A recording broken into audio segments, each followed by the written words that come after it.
एक अहाते के पास वाले छोटे से कमरे में 6 मई 1861 को रवि का जन्म हुआ था। यानी 6 मई 1861 को उसी मकान के एक छोटे से कमरे में रविंद्रनाथ ठाकुर का जन्म हुआ था। वह अपनी माँ की 14वीं संतान था। यानी वो लोग कितने भाई बहन थे रविंद्रनाथ? 14। ये नंबर 14 थे। उसके कुछ भतीजे और भतीजियाँ उम्र में उससे बड़े थे। सिर्फ यही नहीं, उनके कुछ भतीजे और भतीजियाँ भी उनसे बड़े थे। भतीजे और भतीजियाँ मतलब उनके भैया का जो लड़का और लड़की। रवि की सबसे बड़ी बहन का लड़का सत्य उम्र में उससे कुछ ही बड़ा था। रवि और उनके बड़े भाई सोमेंद्र उसके नित्य संगी थे। यानी सोमेंद्र और सत्य जो उनके सबसे करीबी दोस्त थे। सत्य ने रवि के लिए ज़िंदगी बड़ी दिलचस्प बना दी थी। वह जानकार आदमी की तरह कहता। वो क्या कहता देखो सत्य? शांति निकेतन कभी मत जाना। हैरान रवि पूछता, कभी क्यों नहीं? पिताजी वहाँ जाते हैं, पिताजी के मित्र वहाँ जाते हैं, वहाँ पिताजी का मकान है, तुम भी तो वहाँ जा चुके हो। सत्य मना करता था रविंद्रनाथ को, शांति निकेतन कभी मत जाना। और रविंद्रनाथ कहते थे क्यों नहीं जाऊँ? तुम जाते हो, पिताजी जाते हैं, पिताजी के मित्र जाते हैं, वहाँ उनका अपना मकान भी है। तब सत्य क्या कहता देखो? सत्य कहता, हाँ लेकिन वहाँ का सफ़र बड़ा खतरनाक है तो ठीक है, जाते तो हैं हम लोग, लेकिन जर्नी बहुत डेंजरस है। वहाँ जाने के लिए आदमी को अपनी जान हथेली पर रखनी पड़ती है, मतलब जान जोखिम में उठा के जाना पड़ता है। रवि अचरज में पढ़कर पूछता, आश्चर्य होकर पूछता, तुम्हारा मतलब क्या है? वो क्या बात है, ऐसा क्यों बोल रहे हो? तब सत्य क्या बताता देखो, अरे रेलगाड़ी तो मौत का फंदा है, जो दहाड़ती भागती सब कुछ झकझोरती और लोगों को इधर से उधर और उधर से इधर फेंकती हुई चलती है। वह तो भगवान की कृपा ही समझो कि आदमी एकदम बाहर नहीं जा गिरता। तो जाने के लिए क्या था? जाने के लिए साधन था रेलगाड़ी। और रेलगाड़ी क्या है? उस समय उन लोगों के लिए मौत का फंदा था। क्यों? क्योंकि एक तो भयानक उसका आवाज़ होता है और उसमें हिलते हुलते जाना पड़ता है, छिक छिक करती है गाड़ी। तो इसलिए वो कहता था कि बाप रे बाप, वो रेलगाड़ी है, वो तो कोई राक्षस है, मौत का फंदा। रवि भी डर जाता था, रवि कांप जाता। लेकिन जगह, शांति निकेतन जगह कैसी है? ठीक है जर्नी खराब है, लेकिन जगह कैसा है ये तो बोलो। जगह तो गजब की है, जैसे जादू हो।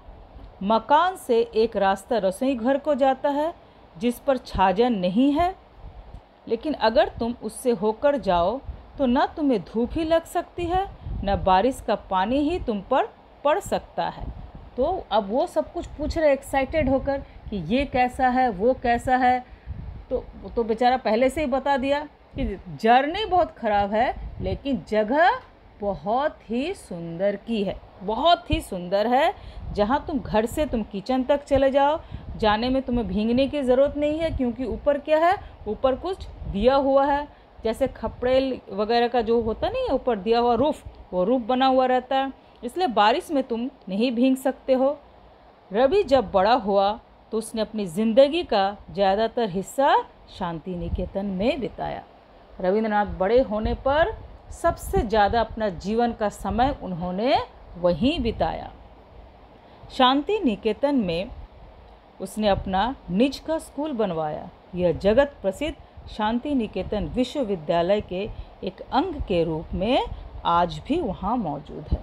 तो शांति निकेतन जो है विश्व में अपना एक स्थान बनाया हुआ है, और ये रविंद्रनाथ ठाकुर द्वारा ही बना हुआ विद्यालय है, और साथ ही साथ विश्वविद्यालय विश्व भारती भी एक साथ ही जुड़ा हुआ है। गांधी जी रविंद्रनाथ टैगोर को गुरुदेव कहते थे। गांधी जी भी उन्हें क्या कहते थे?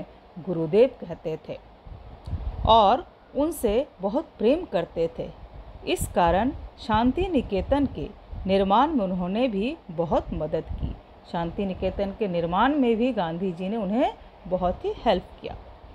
गांधी जी रविंद्रनाथ टैगोर को गुरुदेव कहते थे और उनसे बहुत प्रेम करते थे और उन्होंने शांति निकेतन को बनवाने में, निर्माण में उनकी बहुत हेल्प की। रविंद्रनाथ के साथ गांधी जी की मित्रता 20वीं सदी के शुरू के वर्षों से चली आ रही थी। 28th सेंचुरी के स्टार्टिंग से ही उनकी दोस्ती थी।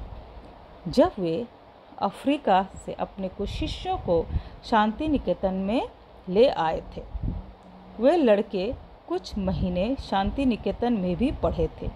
गांधी जी इस बात में रविंद्रनाथ से सहमत थे कि विद्यार्थियों की शिक्षा दीक्षा प्रकृति की गोद में बड़ी सादगी से होनी चाहिए, यानी कोई क्लासरूम नहीं होना चाहिए। उनको नेचर में एकदम नेचुरल स्टडी, उनको प्रकृति में बिठाकर ही पढ़ाना चाहिए, बंद कमरे में नहीं।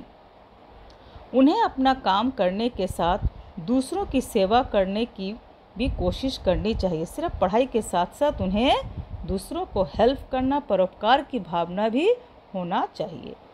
सबसे बड़ी बात तो यह कि उन्हें भारत की परंपराओं और ज्ञान को फिर से जीवित करना चाहिए, जिससे वे अपने देश की सेवा कर सके। तो इस तरह से उन्होंने शांति निकेतन की स्थापना की और शांति निकेतन का क्या उद्देश्य है ये रविंद्रनाथ ने जगत को बताया। तो बस यही है चैप्टर। ठीक है बच्चों, उम्मीद है कि तुम लोग सबको समझ गए होगे। Thank you.